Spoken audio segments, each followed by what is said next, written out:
ಬೇಕಂತೇಳಿ ಬೇರೆ ಥರ ಸಾಲ ಮಾಡಿ ತಂದು ಕಟ್ಟಿನಿ. ಅವ್ರು ಏನು ಮಾಡ್ರ ಕೊಡ್ತಂದ್ರೆ ನಾನು ರಿಮಾರ್ಕ್ ಹಾಕಿಲ್ಲ ಆಧಾರ್ ಕಾರ್ಡಿಗೆ. ಹಂಗಂದ್ರೆ ಕಟ್ಟಿಲ್ಲ, ತಿಂಗಳಾಯ್ತು ಕಟ್ಟಿಲ್ಲ. ಬೆಳಗ್ಗೆ 4 ಗಂಟೆ ಬರಕತ್ತಾರ, 4 ಗಂಟೆ ಕಟ್ಲಿಕ್ಕೆ ಮನೆ ಕೀಲ್ ಹಾಕಂತಾರ. ಕಣ್ಣ ಹಿಡಿದು ಜಗಳ ಮಾಡಕತ್ತಿ ಅವ್ರ ಸಲ. ಏನು ಮಾಡ್ಬೇಕ್ರಿ ಸರ್ ಹೇಳ್ರಿ ಅದಕ್ಕೆ ಹೇಳಿ. ಅದು ನಾವು ಒಂದು ಸಹಾಯ ಮಾಡಿಕೊಡ್ರಿ. ಎಲ್ಲಿಗೆ ನೋಡ್ರಿ 10 ಗಂಟೆ ತನ ಎಲ್ಲೆಲ್ಲಿ ಕುಂದಿರ್ತೀನಿ. 10 ಗಂಟೆ ಆದ್ಮೇಲೆ ಮನೆ ಮಕ್ಕಂದು ಬೆಳಗ್ಗೆ 4 ಗಂಟೆ ಹೋಗ್ಬಿಡಕತ್ತೀನಿ. ಮತ್ತು 10 ಗಂಟೆ ಮನೆ ಹೋಗ್ಕತ್ತೀನಿ. ಅದ್ರ ಸಲ ಸಾಲ ಮಾಡಿ 5 ಬಡ್ಡಿ ತಂದು ಎಲ್ಲರದ್ದು ಗುಂಪಿನವ್ರಿಗೆ ಹಾಕಿರ್ತೀನಿ. ಹಂಗಾಗಿ ನಮ್ಮ ಮನೆ ಮುಚ್ಕೊಂಡ್ಬಿಟ್ಟಿನಿ ಸರ್. ಈಗ ಸಹಾಯ ಮಾಡಿ, ಒಂದು ಸಹಾಯ ಮಾಡಿರಿ, ಕೈ ಬಿಟ್ಟು ಕೇಳ್ತೀನಿ, ಸಹಾಯ ಮಾಡಿ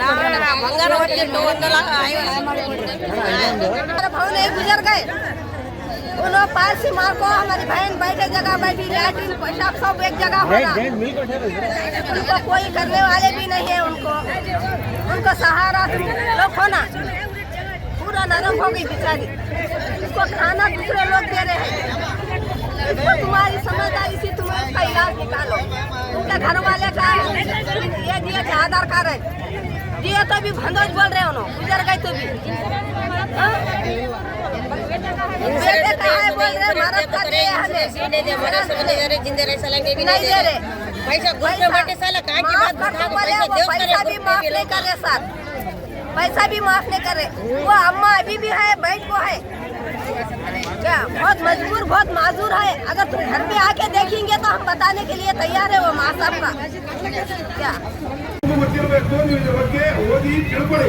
ನೀವು ಏನೇನು ಹೇಳ್ತೀರಿ, ನೀವು ಮ್ಯಾನೇಜರ್ ಹೇಳ್ತಾರಂತೆ ಬಂದು ಮನೆ ಮುಂದೆ ಗುಲಾಗಿ ದಾಳಿಗಿರಿ ಮಾಡ್ತೀರಂದ್ರೆ ನಿಮಗೆ ಒಂದಿನ ನಿಮಗೆ ಫಜೀತಿ ಆಗುತ್ತೆ. ಇರೋದು ಬಂದು ಕೇಳಿ, ಇಲ್ಲ ಅಂದ್ರೆ ಜಾಗ ಖಾಲಿ ಮಾಡಿ. ಇಲ್ಲ ನನಗೆ ಬೇಕೇ ಬೇಕು ಅಂತ ಮನೆ ಮುಂದೆ ಕೂಡೋದಾಗ್ಲಿ, ಬೆಳಗ್ಗೆ ಸಾಯಂಕಾಲ ರಾತ್ರಿ 10 ಗಂಟೆವರೆಗೆ ಕೂಡೋದಾಗ್ಲಿ, ಇದು ಕಾನೂನು ಬಾಹಿರವಾಗಿದೆ. ಇದು 100% ತಪ್ಪಿದು. ನೆಕ್ಸ್ಟ್ ಟೈಮ್ ಏನಾದ್ರು ನಾನು ಹೆಣ್ಮಕ್ಳಿಗೆ ಹೇಳ್ತೀನಿ, ಆ ಮಕ್ಕಳನ್ನು ಕೊಡು, ರಾತ್ರಿ सामने 5 बजने के बाद सुबह 10 बजे से पहले ना इनको सर बन्नी सर ಕೂಡಿ ಸಾರ್ ಅನ್ನೋದು ತಪ್ಪಿದು. ಅವ್ರು ಸಾರ್ ಹೇಳೋ ಲಾಯಕ್ ಇರಲ್ಲ. ಅವ್ರಿಗೆ ನೀವು ಸಾರ್ ಅಂತ ಹೇಳ್ತಿದ್ದೀರಿ.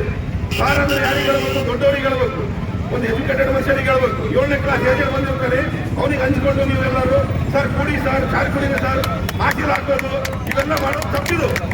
ಅವನಿಗೆ ಮೊದಲು ಏನು ಹೇಳ್ಬೇಕು? ಬಾಗಿಲು ಹೊರಗಡೆ ಕೂಡೋದೇ ಒಳಗಡೆ ಹೇಳ್ಬೇಕು.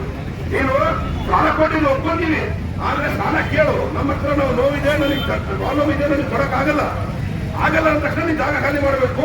ಬೈ ಚಾನ್ಸ್ ನಿನ್ ಕೈಯಲ್ಲಿ ಮಣ್ಣ ಸಾಯ್ತಾನ ನೋಡ್ರಿ ಅಂತ ಹೇಳಕತ್ತೀನಿ. ಆದ್ರೆ ಅವ್ರಿಗೆ ಇದಿಲ್ಲ, ನಮ್ ಸತ್ರ ಸಾಲ ನಮ್ ಸರ ನಮ್ಗೆ ಕೊಡ್ರಿ ಅಂತಾರ. ಇಷ್ಟು ಬಿಗು ಮಾಡ್ತಾರಂತಂದ್ರೆ ಬಡವರು ಇವತ್ತು ಬದುಕಲ್ಲ ಸರ್. ಅದ್ರಲ್ಲಿ ಕೂಲಿ ಹೋಗ್ತಾರ ಸರ್, 200 ರೂಪಾಯಿ ಕೂಲಿಗೆ ಅವ್ರ ಮನೆ ಫೀಸ್, ಮಕ್ಕಳ ಫೀಸ್, ಮತ್ತೆ ಮನೆದು ಬಡತನ, ಮತ್ತೆ ಏನೋ ಒಂದು ಅವ್ರ ಮನೆ ಸುಸ್ತಿ ಆಯ್ತು ತೋರ್ಸೋಕಿರಲ್ಲ. ಇವ್ರಿಗೆ ಬಂಗಾರ ಒತ್ತಿಟ್ಟು ಕೊಡ್ಬೇಕು ಸರ್. ಇವ್ರಿಗೆ ಬಂಗಾರ ಒತ್ತಿಟ್ಟು ಮತ್ತೆ ಸಾಲ ಕೊಟ್ಟಿಲ್ಲ ಅಂದ್ರೆ 1 ರೂಪಾಯಿ ಕಮ್ಮಿ ಇದ್ರೆ ಅದು ಹೆಂಗ್ ಕಮ್ಮಿ ಕೊಡ್ತಾವ ಅಂತ ಕೇಳ್ತಾರೆ. ಎಷ್ಟು ಟಾರ್ಚರ್ ಕೊಡ್ತಾರೆ ಅಂದ್ರೆ ಸರ್, ಇವ್ರು ಸಾಲ ತಗೊಂಡು ಸರ್ ನಾವು ಇಲ್ಲನಲ್ಲ ಕಟ್ತೀವಿ, ನಮಗೆ ಟೈಮ್ ಬೇಕಲ್ಲ, 1 ದಿವಸ ಟೈಮ್ ಕೇಳಿದ್ರು ಕೊಡಂಗಿಲ್ಲ. ನಾವು ಇವತ್ತು ನಮ್ಮ ಅಣ್ಣದು 2 ಕಿಡ್ನಿ ಫೇಲ್ ಆಗಿ ಸರ್, ನಾನು ಬೆಂಗಳೂರಲ್ಲಿ ಹಾಸ್ಪಿಟ್ಲಲ್ಲಿ ಅಡ್ಮಿಟ್ ಆಗಿನಿ. ನಾಳೆ ಬಂದು ಕೊಡ್ತೀನಿ ಅಂತಂದ್ರು ಕೇಳಿಲ್ಲ. ನಮ್ಮಮ್ಮ ಆತ್ಮಹತ್ಯೆಗೆ ರೆಡಿ ಆಗಿದ್ರಿ ಇವತ್ತು ಫೈನಾನ್ಸಿಂದ. ಇವತ್ತು ನಾನು ಬಂದು ನನ್ನ ಬಂಗಾರ ಒತ್ತಿಟ್ಟು ಮತ್ತೆ ನಾನು ಅವರಿಗೆ ಸರ್ ನಿಮ್ ಕಾಲ್ ಬಿಡ್ತೀನಿ, ಕೈ ಬಿಡ್ತೀನಿ ಅಂದ್ರೂ ಕೇಳಂಗಿಲ್ಲ. ಅವೆಲ್ಲ ಬೇಕಿಲ್ಲಮ್ಮ, ನೀನ್ ಸಾಲ ತಗೊಂಡ್ರೆ ಕಾಲ್ ಬಿದ್ದಿದ್ಯಾ, ಕೈ ಬಿದ್ದಿದ್ಯಾ ಅಂತ ಕೇಳ್ತಾರ. ನಮಗ್ ಸಾಲ ಕೊಡ್ಬೇಕಂತಂದ್ರೆ 5 ಜನ ಗ್ರೂಪ್ ಮಾಡ್ತಾರೆ ಸರ್. ಗ್ರೂಪ್ ಮಾಡಿದಷ್ಟು ನಮ್ಮ ಬ್ಯಾಂಕಿಗೆ ಒಂದ್ 8 ದಿನ ತಿಂಗಳ ತಿರುಗಿಸ್ತಾರೆ ಸರ್. ಅವ್ರಿಗೆ 1 ದಿವಸ ಲೇಟ್ ಆದ್ರೂ 1 ಕ್ಷಣನ ತೊಳ್ಕಂಗಿಲ್ಲ. ಇಷ್ಟು ನಾವು ಇದು ಆಗ್ಬಿಟ್ಟಿವಿ ಸರ್ ಫೈನಾನ್ಸರ್. ಈ ಫೈನಾನ್ಸ್ ಬೇಡ ಸರ್, ನಮಗ ಸಾಲ ತಗೊಂತೀವಿ ಸರ್, ಇಲ್ಲ ಅನ್ನಂಗಿಲ್ಲ. ಒಬ್ಬರಿಗೆ ಒಬ್ಬ ಮಹಿಳೆಗೆ ಒಂದೇ ಸಾಲ ಕೊಡಲ್ಲ ಸರ್, ಬೇರೆ ಯಾವ್ದು ಸಾಲ ಬೇಡ. ಒಬ್ಬ ಮಹಿಳೆಗೆ ಒಂದೇ, ಯಾಕಂದ್ರೆ ಅವ್ರಿಗೆ 1,000 ರೂಪಾಯಿ ಆದ್ರೆ ಕಟ್ಟಿಗೆ ಸಾಧ್ಯ, ಇಲ್ಲಾಂದ್ರೆ ಸಾಧ್ಯ ಆಗಂಗಿಲ್ಲ. ಇಷ್ಟು ಈ ಸಾಲ ತಗೊಂಡು ಇದು ಕಟ್ಟಕ್ಕಾಗಿಲ್ಲ ಅಂದ್ರೆ ಇನ್ನೊಂದು ಹೆಂಗ್ ತಗೊಂಡಾರ ಸರ್, ಅದು ಕಟ್ಟಕ್ಕಾಗಿಲ್ಲ ಅದ್ರ ತಗೊಂಡು ಇದ್ರಕ ಅವ್ರು ದುಡಿಯೋದೇ ಒಂದು 200 ರೂಪಾಯಿ ಅಲ್ಲ, 200 ರೂಪಾಯಿ ಇಷ್ಟೆಲ್ಲ ಸಾಲ ಕೊಟ್ಟು ಅವ್ರು ಇನ್ಸೂರೆನ್ಸ್ ಕೊಡ್ತಾರೆ ಸರ್. ಇನ್ಸೂರೆನ್ಸ್ ಕಟ್ ಮಾಡ್ತಾವ ಅಂತೇಳಿ ಇನ್ಸೂರೆನ್ಸ್ ಕೊಡ್ತಾರ. ಇನ್ಸೂರೆನ್ಸ್ ಕಟ್ ಮಾಡಿ ಹಾಸ್ಪಿಟಲ್ ಫೀಸ್ ಕೊಡ್ತೀವಿ ಅಂದ್ರೆ 2 ತಿಂಗಳು ಅಡ್ಮಿಟ್ ಆಗಿದೆ ಸರ್. ನಮ್ಮ ಅಣ್ಣದ ನಾವು 2 ತಿಂಗಳು ಅಡ್ಮಿಟ್ ಆದ್ರೆ 1 ರೂಪಾಯಿ ಕೊಡಲಿಲ್ಲ. ಇದುವರೆಗೂ ತಿರುಗ್ತಾ ಇದ್ದೀನಿ ನನ್ನ ಬ್ಯಾಂಕಿಗೆ. ಈ ತಿಂಗಳ ನಾನು 1 ರೂಪಾಯಿ ಕಟ್ಟಿಲ್ಲ. 5 ರೂಪಾಯಿ ಸರ್. ನಮಗ್ ಸಾಲ ಬೇಕಂತಂದ್ರೆ ಗೌರ್ಮೆಂಟ್ ಸೌಲಭ್ಯಗಳಿದಾವ. ನಾವೇನಾದ್ರೂ ಬಿಸ್ನೆಸ್ ಮಾಡ್ತೀವಿ ಅಂದ್ರೆ ಗೌರ್ಮೆಂಟ್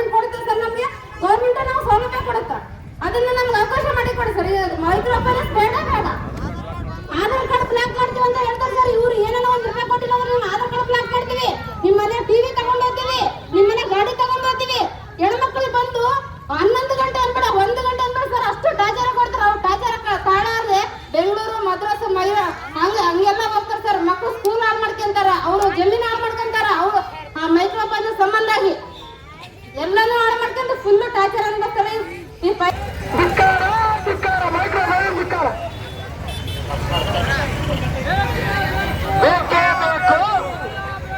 ಬೇಕೇ ಬೇಕು. ಎಲ್ಲಿವರೆಗೆ ಹೋರಾಟ? ಎಲ್ಲಿವರೆಗೆ ಹೋರಾಟ? ಮೈಕ್ರೋ ಫೈನಾನ್ಸ್ ಬೇಕೇ ಬೇಕು. ಬೇಕೇ ಬೇಕು. ಎಲ್ಲಿವರೆಗೆ ಹೋರಾಟ? ಎಲ್ಲಿವರೆಗೆ ಹೋರಾಟ? ಧಿಕ್ಕಾರ ಧಿಕ್ಕಾರ ಮೈಕ್ರೋ ಫೈನಾನ್ಸ್ ಧಿಕ್ಕಾರ.